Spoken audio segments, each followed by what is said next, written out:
heard or read some things where, you're very open. Yeah. Right? In public, and I know this is your second marriage. Yeah. What is different in this marriage versus, say, your first one at this point? There's a checklist there. The first marriage, there was no checklist, meaning there was no credit report. You couldn't pull my credit in the first marriage to say how well I did in my previous marriage, because there had not been a previous marriage. You kind of get what I'm saying? Mm-hmm. So coming into this second marriage, there is a credit report. There are questions when we were vetting each other, and there was a lot of questions pertaining to my marriage. What happened? How did y'all fall out of love? Why did y'all go y'all separate ways? Because here's a very interesting thing. My ex-wife and I could probably tell you how many times we argued in our marriage. And sometimes when I think about that, my level of maturity makes me sit back and recollect. And I start asking myself, was it that bad? Because it really wasn't. We didn't have a lot of conflict. I just think over time we grew apart. Just like, all right. It happened. I want something else. You might want something else. That's what happened. So the difference now is I know what it feels like to be divorced, to go through that process. I know what it feels like to sit up late nights not being able to sleep because you're thinking your whole family is about to be just the unit itself about to be destroyed, So also I know hella do's and don'ts from my first marriage that I know is certain things that, it's like right now, my wife get pissed off. She got mad at me the other day. We in spun it. It was a true story. And I'm dealing with something, okay? One of my childhood friends, right? Just something happens. He's in the hospital. They saying seizure. Sound like overdose to me. I'm not putting it out there that that's what it was. I'm just saying what it sounded like. So that gave me like a sense of, damn, that he woke up out of a coma in 3 days. Told me I'm late for work. The doctor's like, yo, we never seen anybody wake up out of a coma like this. This is crazy. It's a phenomenon, right? Then at the same time, the day he wake up out of the coma, another friend of mine or an associate who was hanging with a friend of mine would die that night. My childhood best friend came out of his coma. And he was just with me for my birthday. He escorted me in. They had all these slingshots that escorted me to the city hall for my birthday. He died on a slingshot. So that was a lot to deal with, right? I walk into the restaurant. I see an old friend. My wife is kind of like, we done had a long day. It's raining outside. I'm like, baby, you want to eat? We was doing extra stuff. So she been working since this morning. I've been working since this morning. It's 9 o'clock at night now. She tired, I'm tired, but we hungry. So I see an old friend. So she's like, where we going? The old friend said, hey, y'all. I'm like, what's up? So she like. The old friend is a female. Oh. She's a female, a woman. Okay. She's a woman. Mm-hmm. And she said, so y'all just gonna act like y'all don't know each other? And okay. So I was like, I spoke. You don't want to speak. She was like, oh, okay, that's cool, that's fine. So I'm like, I'm feeling some kind of way. So the lady walks up, she said, you know what? I'm gonna push y'all over here in the private area. I said, cool. I walk in, this young lady said, Jock. I'm like, oh, who is this? She said, you don't remember me? I'm like, She said, you sure you don't remember me? My wife head went around like, who? I'm like, who are you? She said, Larry, Mary, Chris, Kim. So she said that. I'm like, oh, you talking my childhood best friend, Larry, Steve, but I don't know who you are. She said, oh, I'm his brother, Chris's wife. I said, oh, okay. Hey, man, how's everybody doing? She goes, yeah, Chris is in law enforcement now. And by the way, they found the killer to Steve after 20 years.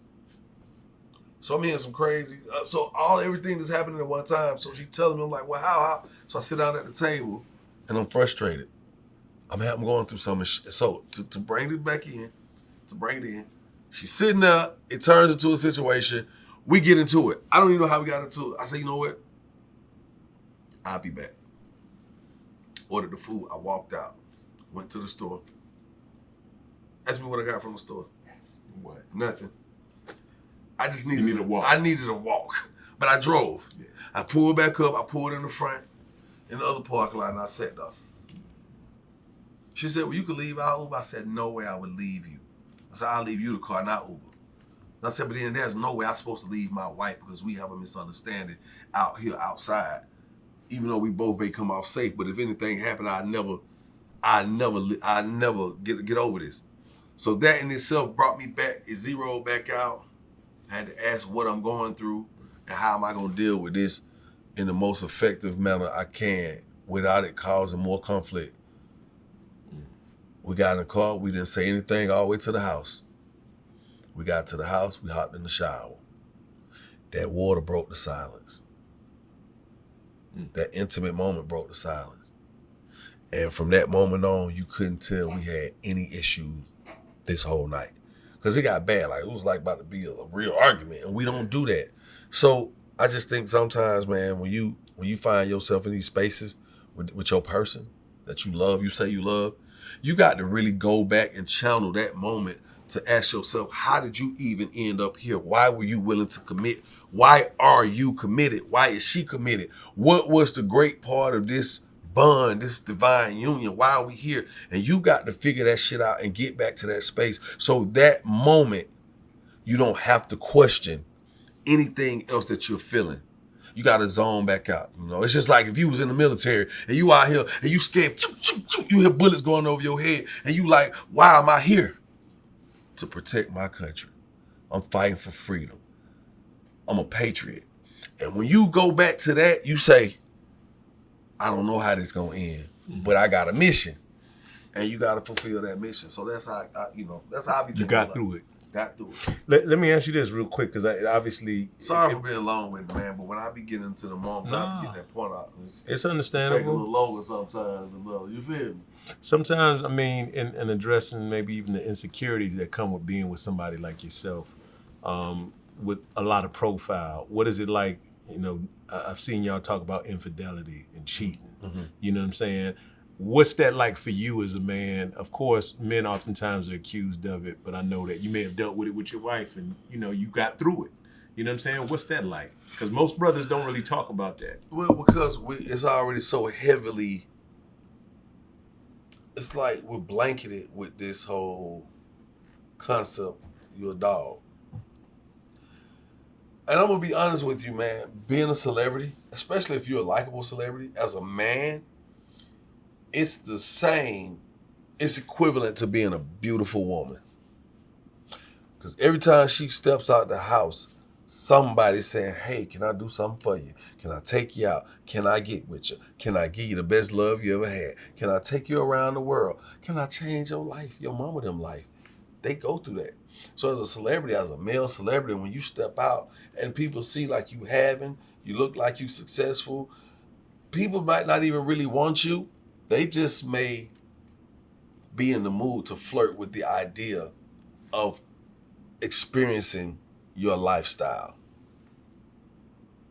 So it's hard sometimes. Pause.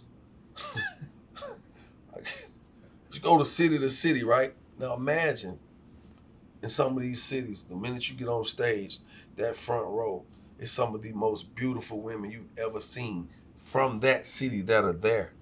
They don't necessarily got to be trying to get with you, but they are there and they look adorable and they appear to be available. If you please, if you choose. You kind of get what I'm saying? That's hard. You get in the club. Oh, what's up? Hey, y'all, what y'all doing? Y'all, well, I don't need nothing. Can I buy you a bottle? Oh, okay, you balling. I mean, I do okay, but matter of fact, I'm sending you and your boys 2 bottles. Oh, damn. She trying to get up. Just that fast. Now, you got your homies around you. They're living vicariously through you, but they make it even harder because the homie might not be able to get the baddest one out the bunch, but he know if he could get the baddest one out the bunch right into your vicinity, get it close to you, then the other friends that's with her, they follow and they can get I don't want to say the leftovers, but what's left after you choose.